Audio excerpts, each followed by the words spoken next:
Can we just only play back end of back-to-backs? Like, is that legal? Is that allowed? Wow. You have to get up, do what they do. But that was insane. Let's not get ahead of ourselves. Come on! I make go records, baby. I'm liking this. Hello and welcome to Hawks Recap. My name is Clay. Thank you for tuning in. Blackhawks playing their 36th game of the season. Back end of back-to-back in Winnipeg. Robin Lehner in net. And the Blackhawks win big 4-1 final score. Nice bounce back from the 4-1 loss the previous night to the Colorado Avalanche. This was nice to see for a change. And I say for a change because prior to this game, Blackhawks had lost 6 straight games against the Winnipeg Jets. Last time the Hawks beat the Jets was all the way back in 2017, a couple years ago. Not only that, but Winnipeg is a very tough place to play for any team. Jets have a great home ice advantage in that arena. But thankfully, the Hawks had some things going their way for this game. Number one, well, it's the back end of a back-to-back. And despite the Hawks' record this year, the Hawks are basically unstoppable in back end of back-to-backs. They've won 7 out of 8 of those. Number two, we have Robin Lehner in net, who has yet to lose in regulation to the Jets. So that's a plus, and he was definitely a plus in this game. And then number 3, the Blackhawks have a guy by the name of Patrick Kane. And look, whatever happens the rest of this year, win, lose, make the playoffs, get the first overall draft pick, hopefully. Whatever happens, it's games like this that remind us just how fortunate we are to be able to watch Patrick Kane night in and night out do the things he does and do them for our team. That's insane. And 4 points tonight, 3 assists, 1 goal, just unreal. For us to be able to watch the best American-born hockey player play for our team, don't take that for granted. Now, after the Hawks got their crap kicked in last night by the Avalanche, they came out with a bit of vengeance in this one. First half of the first period, Hawks looked really good. First minute of this game especially so. They would score 59 seconds in.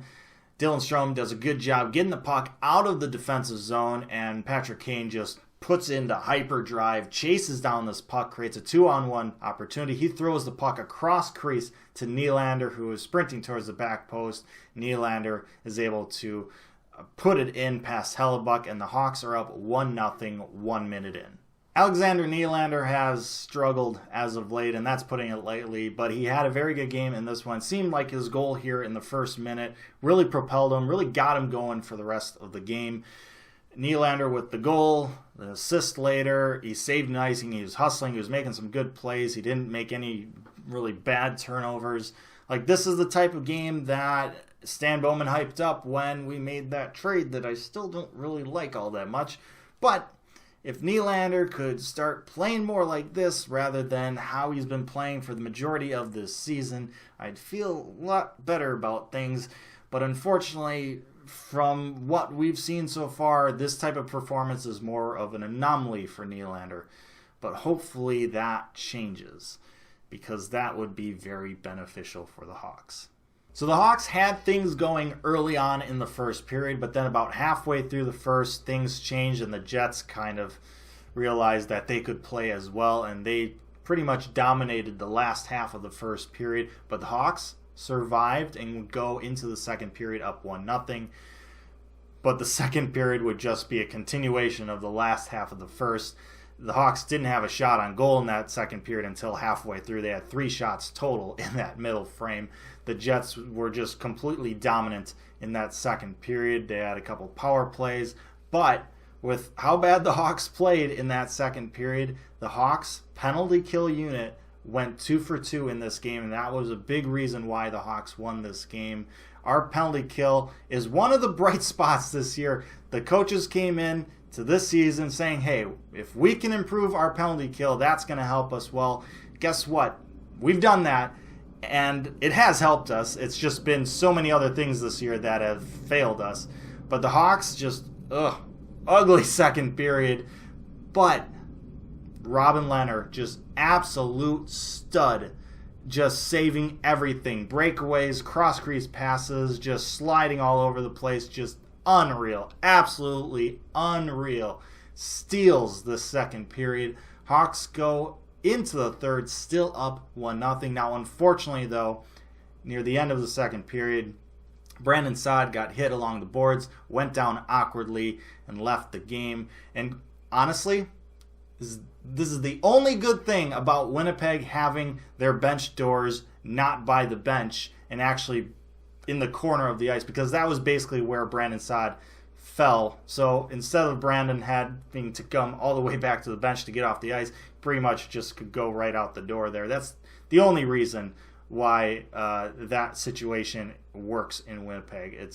I'm confused as why Winnipeg's arena, which only plays hockey, they don't have like an NBA team, that they don't have locker room entrances going right into the bench. But it works out in this case. Unfortunately for Brandon Saad, he's injured, did not return, and thankfully they say it's an ankle injury, which is better than a knee, but still, depending on the severity of the ankle injury, he could be out for a while. And quite frankly, if he is out for a long time, like a good chunk of the rest of this year, wrap it up. With Calvin DeHaan already out for the year, with Andrew Shaw seemingly out for the year, and then possibly Brandon Saad out for the rest of the year, let's get that first overall pick. Seriously. But bad news aside, Hawks are up 1-0 going into the third.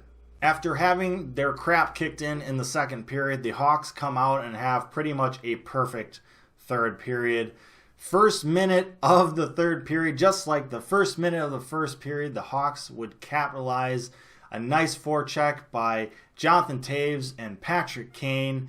And Kane steals the puck, throws it to Kubalik, who is now all alone with Hellebuck, and he goes 5-0, and that increases the Hawks' lead 2-0 early on in the third period. 5 minutes into the third period, the Jets would get that goal back. Poolman with a slap shot from the very, very high slot beats Lehner, and it's too bad because Lehner just played so good in this game. Like, Lehner's gonna get a shutout one of these games. He's just gotta.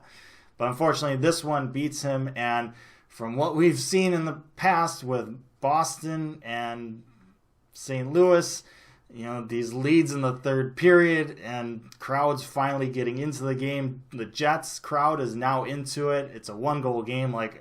This is scary territory for the Hawks. But thankfully, midway through the third period, the Hawks get a power play.